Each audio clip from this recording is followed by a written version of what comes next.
ABP news, सर्वसामान्य जनतेचं खुलं व्यासपीठ। गुरुपौर्णिमा हा गुरुशिष्य परंपरेतील अत्यंत पवित्र दिवस असून या दिवशी शासकीय कर्मचारी व विद्यार्थ्यांना आपल्या गुरूंसोबत आध्यात्मिक साधना करता यावी यासाठी गुरुपौर्णिमेला एक दिवसाची शासकीय सुट्टी जाहीर करावी अशी मागणी संत श्री गोपाल चैतन्यजी महाराज यांनी केली। पाल येथील श्री वृंदावन धाम आश्रमात गुरुपौर्णिमा महोत्सवानिमित्त आयोजित सत्संगात ते बोलत होते। यावेळी देशभरातून मोठ्या संख्येने चैतन्य साधक व भक्त उपस्थित होते।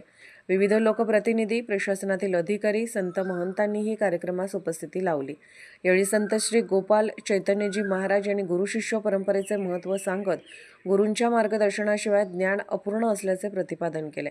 कार्यक्रमात पादुका पूजन, समाधी दर्शन, गुरुदीक्षा, सत्संग, विद्यार्थी गुणगौरव, महाआरती आणि महाप्रसादाचे आयोजन करण्यात आले।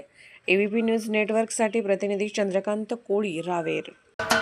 महाराष्ट्राचे सर्वमान्य दैनिक समर्थ गावकरी अहमदनगर, पुणे, नाशिक, जळगाव, धुळे, नंदुरबार, सोलापूर, कोल्हापूर, सांगली, सातारा, मुंबई, ठाणे, पालघर, रत्नागिरी, रायगड, सिंधुदुर्ग, नांदेड, उस्मानाबाद, बीड, औरंगाबाद, नागपूर, गडचिरोली, भंडारा, गोंदिया, अकोला, यवतमाळ, बुलढाणा येथून एकाच वेळी प्रसिद्ध होणारे एकमेव दैनिक सर्वसामान्य जनतेचे खुले व्यासपीठ। संपादक आहेत विश्वासराव आरोटे।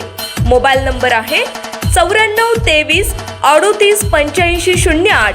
दुसरा मोबाईल नंबर 9423 46 72 72। तिसरा मोबाईल नंबर 75 88 15 0001। वेबसाईट आहे sgavkari.com। मेल आयडी आहे akl gavkari@gmail.com।